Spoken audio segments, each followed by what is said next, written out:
عرفان صدیقی کا انٹرویو نیر مسعود کے ساتھ، قسط 2/4۔ مسعود: سہل انگاری بھی ہے ایک طرح سے ان کے یہاں۔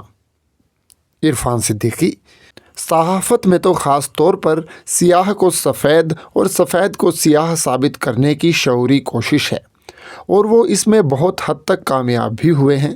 یعنی ایسی یلغار کر دی ہے ذرائع ابلاغ نے کہ آدمی کو بالکل پہچاننے سے معذور کر دیا ہے کہ سچ کیا ہے، جھوٹ کیا ہے، ظلم کیا ہے اور مظلومی کیا ہے، انصاف کیا ہے، بے انصافی کیا ہے۔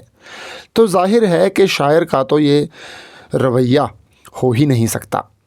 تو ایک تو ظلم کی شناخت، بے انصافی کی شناخت، اور دوسرے یہ کہ خود مظلوم کو اس چیز کا احساس دلانا کہ اگر تم ظلم کو خاموشی سے سہ لو گے تو تم بھی ظلم کے سسٹم کا ایک حصہ بن جاؤ گے۔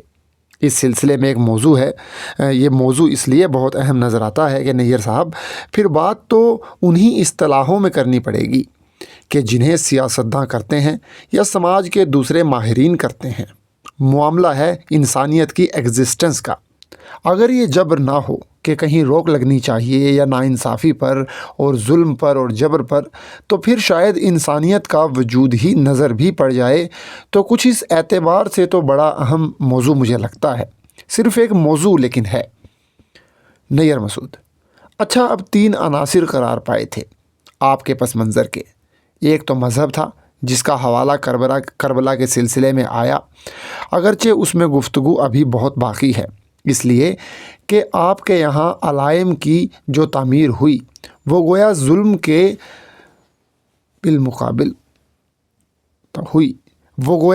کے بالمقابل ہونے کی وجہ سے آپ کربلا کو اپنے سامنے رکھتے ہیں۔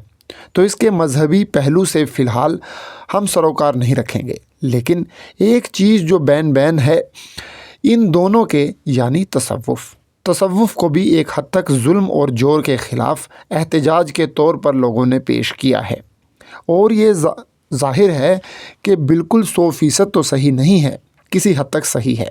آپ کے یہاں تصوف کا بہت گہرا اثر نظر آتا ہے، لیکن وہ صوفی منش کا انداز نہیں ہے۔ نہ آپ کی شاعری کو صوفیانہ شاعری ہی کہیں گے، لیکن تصوف کا ادراک اور شعور بہت زبردست آپ کے یہاں ہے، اور اس کی اصطلاحات بھی آپ کے یہاں ابدال وغیرہ آتی ہیں۔ تو کس طرح تصوف نے آپ کو متاثر کیا؟ یعنی یوں تو آپ کے انداز میں تو ہے ہی صوفی منشی اور بے نیازی، ایک طرح کی قناعت پسندی، لیکن کلام میں تصوف جھلک رہا ہے۔ اس کو بتائیے کہ آپ کس طرح متاثر ہوئے ہیں اس تصوف سے۔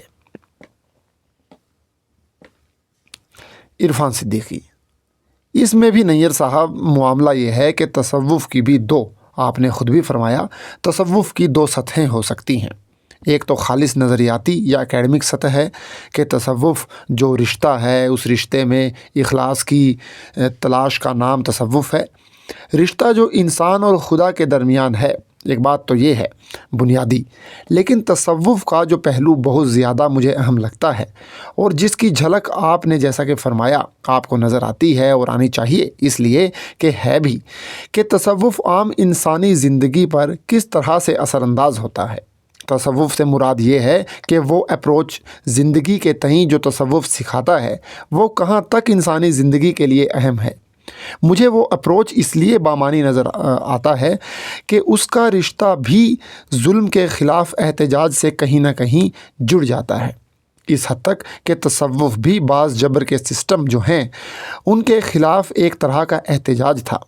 وہ جبر کے سسٹم خود مذہب کے مظاہر میں بھی قائم تھے، وہ جکڑ بندیاں، وہ سختیاں، وہ ظاہری معاملات پر اصرار، ان سب چیزوں سے ایک خاص طرح کی بغاوت کا نام تصوف ہے۔ عملی اعتبار سے اس سے بھی آگے بڑھ کر تصوف نے جو بنیادی تعلیم دی، بلکہ صوفیہ نے جو بنیادی تعلیم دی کہ بھئی انسانوں کا معاملہ جو ہے وہ یہ ہے کہ انسان اور انسان میں کوئی تفریق دوسری پہچانوں کی بنیاد پر نہیں قائم ہونی چاہیے۔ انسان ہونے کے ناطے اور خدا کے بندے ہونے کے ناطے تمام انسان برابر ہیں۔ 2 پہلو ہو گئے، ایک تو یہ کہ جبر کے سسٹم کے خلاف اور اس گھٹن کے خلاف ایک خاص طرح کی آزادی کی فضا کی تلاش، یہ اور ایک یہ اپروچ کہ انسان بڑی قابل قدر چیز ہے اور انسان کی اچھائیوں کی اور انسان کے وجود کی جو بنیادی خوبیاں ہیں ان کی تلاش بہت اہم چیز ہے۔ ان کی ایک جھلک آپ میری شاعری میں پائیے گا۔ مسعود: اچھا، یہ جو کربلا کا ذکر ابھی آیا ہے ظلم اور مظلومی کے حوالے سے، جو پس منظر آپ نے اپنا گھریلو اور ذاتی بیان کیا، تو ظاہر ہے مسلمان گھرانوں میں تمام اسلامی جنگوں کا ذکر ہوتا ہے، جہاد کا بھی ذکر ہوتا ہے، تو ہمیں جگہ جگہ شاعری میں آپ کے یہاں کچھ جہاد کا بھی ایک سلسلہ نظر آتا ہے۔ فتوحات کے معنوں میں نہیں کہہ رہا ہوں، بلکہ وہ ایک حرکت ہے جسے جنگ کہہ سکتے ہیں۔ ماضی کے حوالے بہت ہیں، تو سفر کی زنجیر کا جو زمانہ قائم ہوتا ہے تقریباً دوسری جنگ عظیم کے بعد کا زمانہ ہے۔ اس میں جو سب سے بڑا واقعہ ہوا ہمارے بر صغیر میں ہندوستان کی تقسیم کا، تو ہمارے بر صغیر کے لوگوں پر اس تقسیم کے جو اثرات پڑے ہیں، خاص طور پر مسلمانوں پر، تہذیبی طور پر پوری ایک قوم متاثر ہوئی تھی۔ کہا جاتا ہے کہ 1947 میں مسلمانوں کا تہذیبی ماحول ختم ہو گیا، تو تقسیم کے المیہ کے وقت آپ کا بالکل شروع کا زمانہ رہا ہوگا۔ اس زمانے کے معاملات کو جو آپ نے دیکھا، محسوس کیا، گھروں میں جو اس کا تذکرہ ہوا، تو اس کی بھی ایک خاص تلخی ہمیں نظر آتی ہے کہ آپ کی شاعری میں آئی تذکرہ ہوا، تو اس کی بھی ایک خاص تلخی ہمیں نظر آتی ہے کہ آپ کی شاعری میں آئی۔ ہم چاہتے ہیں کہ آپ کچھ بتائیں کہ اس کے کیا اثرات پڑے۔ عرفان صدیقی: میں عرض کرتا ہوں، اصل میں وہ تصوف کے سلسلے میں ذرا سی بات عرض کرنا رہ گئی، وہ پہلے کر لوں، اس کے بعد آپ کے سوال کی طرف آؤں گا۔ تو نیر صاحب نے جو تصوف کا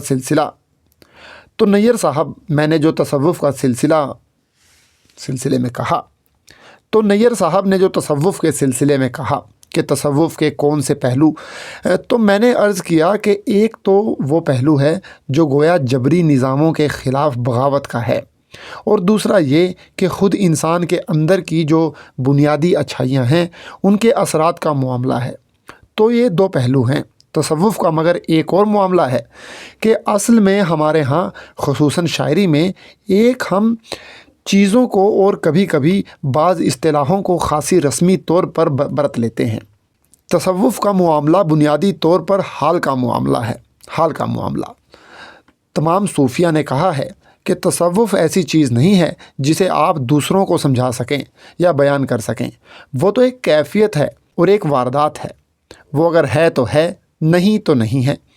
نیر صاحب نے ایک لفظ کی طرف اشارہ کیا تھا، ابدال۔ تو سلوک کے رستے سے مختلف مدارج ہیں اور مدارج پر فائز لوگوں کے مختلف مراتب۔ ایک شعر ہے میرا: ورنہ ہم ابدال بھلا کب ترک قناعت کرتے ہیں، ایک تقاضا رنج سفر کا خواہش مال و منال میں تھا۔ تو ریلیٹ اس طرح سے کیا ہے کہ مطلب یہ نہیں کہ میں یہ سمجھتا ہوں کہ صاحب آج کے زمانے میں کوئی بڑا ابدال موجود ہے۔ معاملہ صرف اتنا ہے کہ آج ابدال کی صف میں وہ بھی شامل ہے یقینی جو اپنی اپروچ کے اعتبار سے ترک قناعت نہ کرے۔ حالانکہ دوسرے مصرے میں بات میں نے کچھ اور کہنی چاہی ہے۔ میں نے تو صرف اتنا کہنا چاہا ہے کہ اصل بات خواہش مال و منال نہیں ہے، اصل بات ہے رنج سفر اٹھانے کا معاملہ ہے۔ یہ اندر کی ایک امیج ہے، اس کی وجہ سے اسے لوگ خواہش مال و منال سے تعبیر کرتے ہیں۔ لیکن ابدال کی جو میں نے علامت کے لیے استعمال کی ہے، اس کا مفہوم صرف اتنا ہی ہے کہ ترک قناعت کیا ہے۔ ترک قناعت کو اس شعر میں نے اپنے طور پر انٹرپریٹ کیا ہے۔ عرض یہ ہے کہ تصوف کی دو اصطلاحیں جو آج مجھے ریلیونٹ انسانی زندگی میں لگتی ہیں، ان کو بھی اپنی شاعری میں برتتا ہوں۔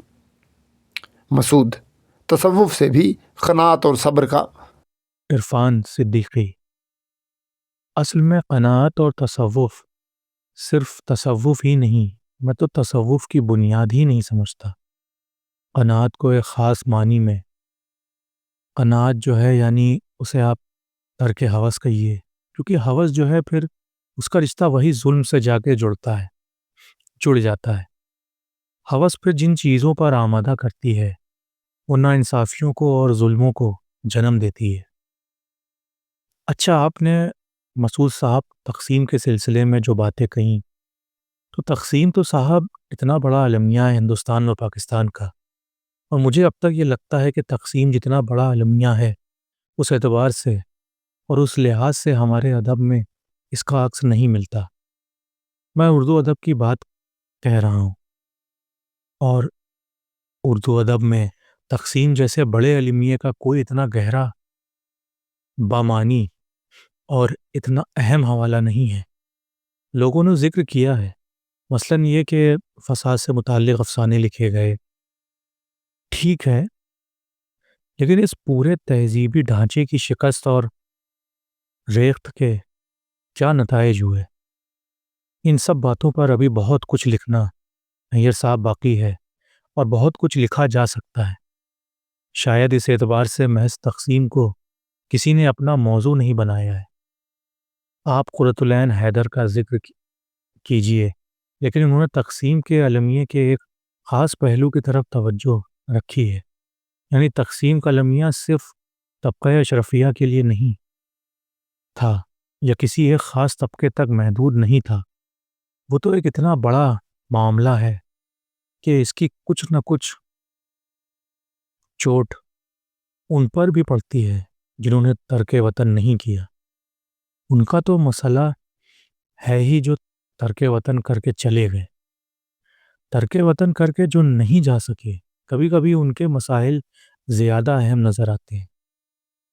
دوسرے یہ کہ یہ نہ صرف ہندوستان کا مسئلہ تھا، نہ صرف پاکستان کا مسئلہ تھا، پورا انسانی سماج اس سے متاثر ہوا ہے۔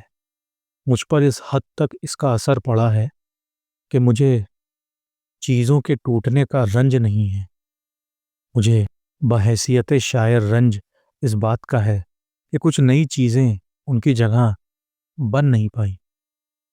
دیکھیے، اقدار تو بہت سبجیکٹو چیزیں ہیں، اور بعض اقدار ایسی ہیں جنہیں آپ زندہ رکھنا چاہتے ہیں۔ مسعود، افسوس ضیاء کا نہیں، افسوس اس کا ہے کہ کچھ نیا۔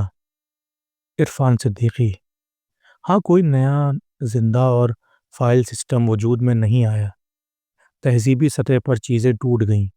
بہت اچھا ہوا صاحب، بعض چیزوں سے میرا جذباتی لگاؤ تھا۔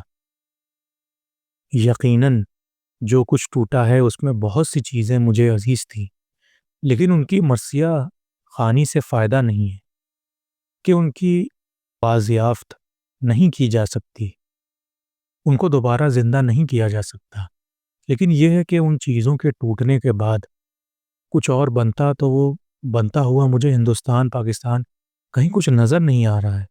مثلاً یہ کہ تقسیم سے پہلے جو سماج کی کیفیت تھی اس میں بعض چیزیں معمولی طور پر اچھی مانی جاتی تھیں۔ مثلاً یہ کہ دولت کی تلاش میں تمام حدوں کو توڑ دینا اور دولت کے حصول کے لیے تمام چیزوں کو بلائے طاق رکھ دینا خراب بات سمجھی جاتی تھی۔ اب یہ خراب بات نہیں سمجھی جاتی۔ یہ دونوں جگہ ہیں، ہندوستان میں بھی پاکستان میں بھی۔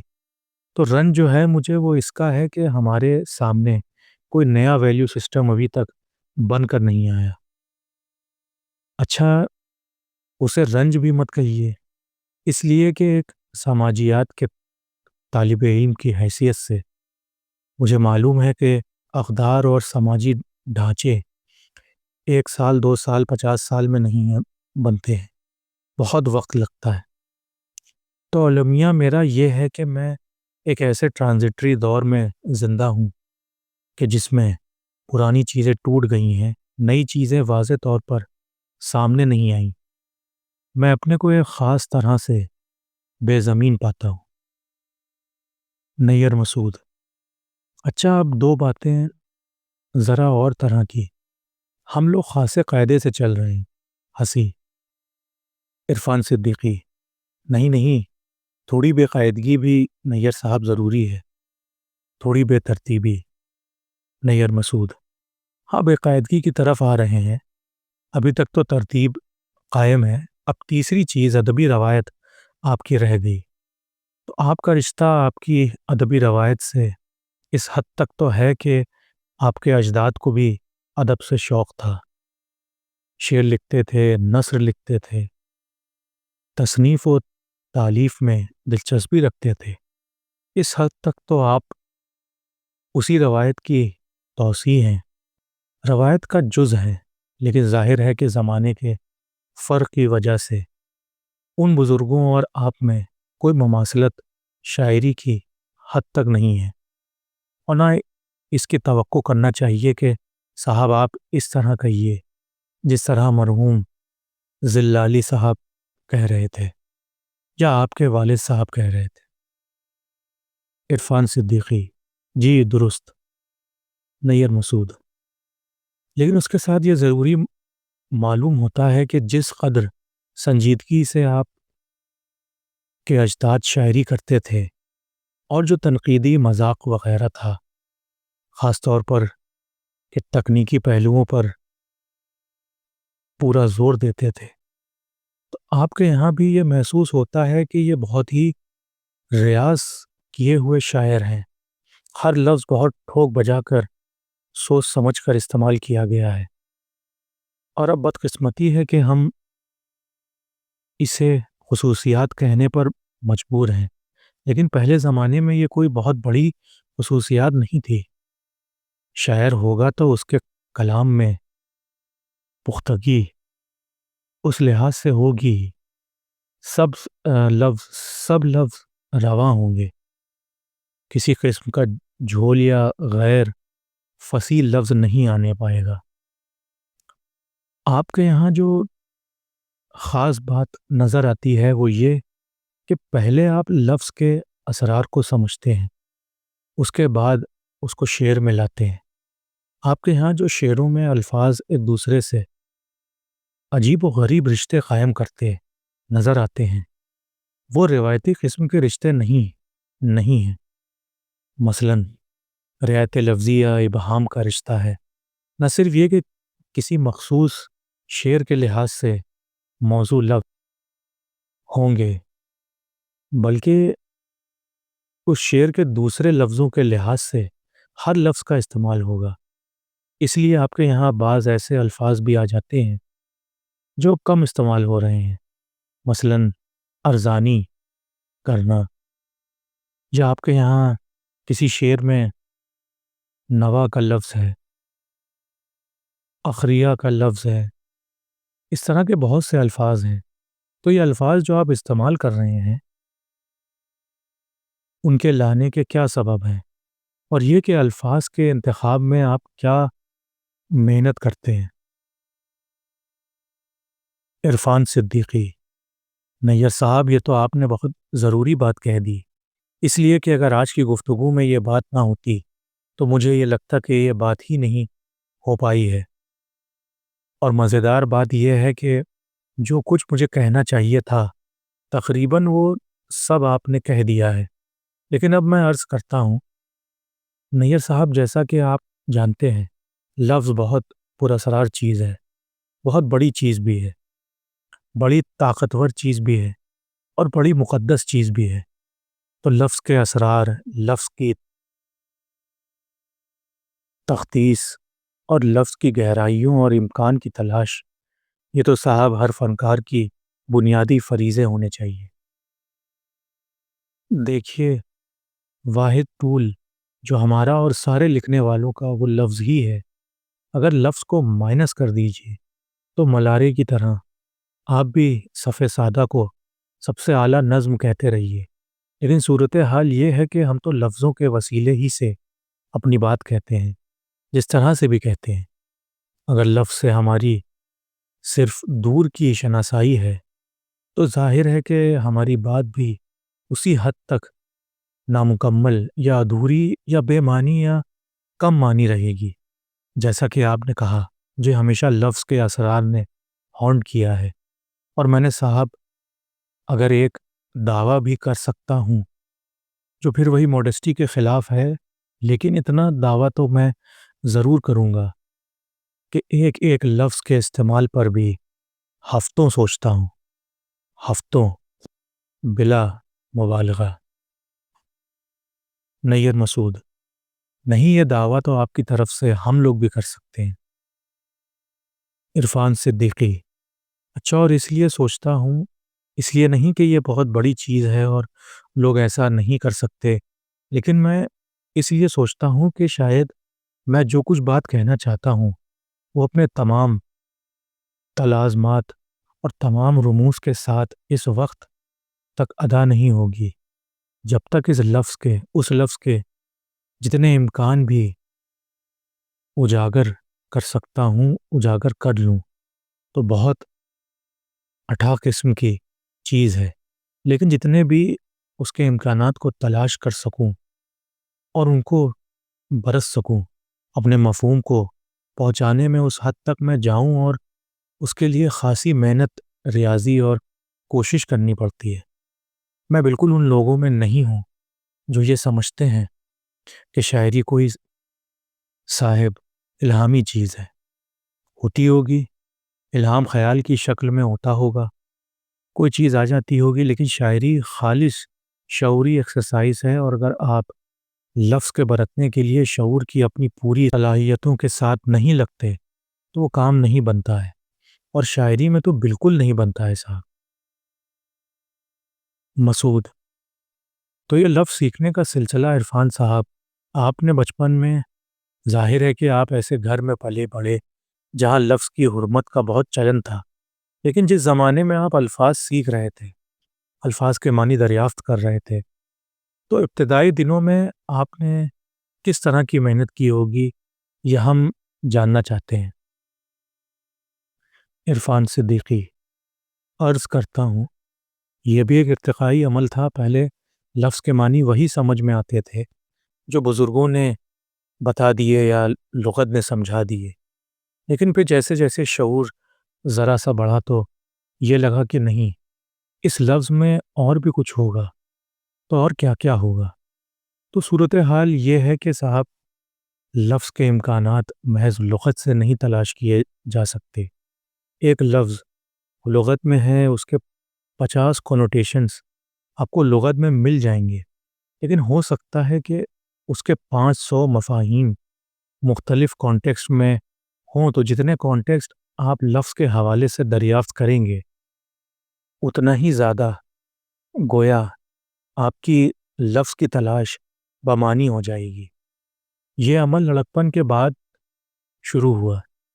اس میں یہ بھی ہے کہ صاحب، میرے بزرگوں نے بھی اس سلسلے میں میری یقیناً تربیت کی، لیکن اس کے بعد جو مرحلہ ہے وہ خالص میرا اپنا ذاتی کوششوں کا معاملہ ہے، اور جن چیزوں کی طرف نیر صاحب نے اشارہ کیا، بعض لفظ ایسے مجھے لگا کہ بعض الفاظ کے امکانات کو سمجھے بغیر ہم نے انہیں تقریباً مسترد کر دیا۔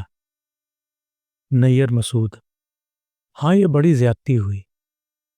عرفان صدیقی: اچھا ہوا یہ ہے، ہمارے ہاں نیر صاحب، اردو میں خالص طور پر اساتذہ کی کوششوں کی میں بڑی قدر کرتا ہوں، لیکن صاحب یہ کیا صورتحال ہے کہ زبان کو بڑھانے کے بجائے آپ زبان کا دائرہ تنگ کریں۔ متروکات کا بہت سا معاملہ میری سمجھ میں نہیں آتا۔ میں تو آج سو بھی استعمال کروں گا اور تلک بھی استعمال کروں گا، اس لیے کہ مجھے لگتا ہے کہ جہاں میں استعمال کروں گا وہاں میں اس کے بجائے تو یا تک استعمال نہیں کر سکتا۔ یہ ماننے میں مجھے بہت تأمل ہے کہ کوئی لفظ متروک ہو جاتا ہے۔ ایک لفظ جب وجود میں آ جاتا ہے تو پھر آپ اسے استعمال نہ کریں، لیکن وہ اپنا وجود قائم رکھتا ہے، اس کا وجود قائم ہے۔ اب اس کو آپ اس کے کانٹیکسٹ کی اگر تلاش کر سکیں اور اس کو پھر سے معنی دے سکیں تو یہ آپ کی اپنی قابل قدر ہے۔ نیر مسعود: اور اپنی طرف سے فیصلے دے کے متروک کر دینا۔ عرفان صدیقی: متروک کر دینا، یہ تو صاحب، نیر مسعود: یہ تو قتل ہے۔ عرفان صدیقی: قتل ہے صاحب، بالکل قتل ہے۔ مثال کے طور پر 100 ہے۔ نیر مسعود: ہاں، سو آپ کے یہاں آتا ہے بہت؟ عرفان صدیقی: اب صاحب مجھے کبھی کبھی یہ لگتا ہے کہ اگر یہ لفظ میں نہ استعمال کرتا تو بات ہی نہ کر پاتا۔ مثال کے طور پر ایک مطلع ہے میرا: ہوں مشت خاک مگر کوزہ گر کا میں بھی ہوں، سو منتظر اسی لمس ہنر کا میں بھی ہوں۔ یا جیسے کہ آمین، اس کو آپ محض دعا کا اسبات سمجھیں، یہ محض ایک پہلو ہے، لیکن آمین کے اور کیا امکانات ہو سکتے ہیں؟ میں اپنا شعر عرض کرتا ہوں: ہم بھی پتھر تم بھی پتھر، سب پتھر ٹکراؤ، ہم بھی ٹوٹیں تم بھی ٹوٹو، سب ٹوٹیں آمین۔ یا مثلاً اس شعر میں: کچھ دن پرند پرورش بالو پر کریں، بے صرفہ کیوں ہواؤں سے پیکار کرتے ہیں۔ بہت آسان تھا کہ بے صرفہ کی جگہ کچھ اور استعمال کرتا۔ نیّر مسعود: ہاں، بیکار سامنے کا لفظ تھا۔ عرفان صدیقی: لیکن توانائی کی رائگانی کے سلسلے میں مجھے بے صرفہ میں جو امکانات نظر آ رہے ہیں وہ مثال کے طور پر بیکار میں نہیں نظر آتے۔ مسعود: لیکن عرفان بھائی، یہ مزاج کی بات ہوتی ہے۔ مثلاً یہ کہ محاورے کا استعمال، آپ کے یہاں وہ محاورے جو بہت مشہور ہیں ان کا استعمال نہیں ہے۔ عرفان صدیقی: نہیں، محاوروں کا شوق مجھے نہیں ہے۔ مسعود: یہ میرے خیال سے آپ کے مزاج کا کچھ حصہ ہے۔ عرفان صدیقی: نہیں، محاوروں کے سلسلے میں ایک تو معاملہ یہ ہے کہ خاصی جامد چیز ہے۔ محاورہ معنی کی توسیع نہیں کرتا، ایک معنی قائم ہو گئے ہیں بس۔ تو شاعری میں تو صاحب قائم شدہ معنوں پر قائم رہنا بڑا گڑبڑ معاملہ ہے۔ جہاں فقروں کی حیثیت سے آئے ہیں محاورے، وہاں تک تو ٹھیک ہے، لیکن میں محاورے کو فی نفس شاعری کے لیے اچھی چیز نہیں مانتا، خراب چیز ہے میرے نزدیک۔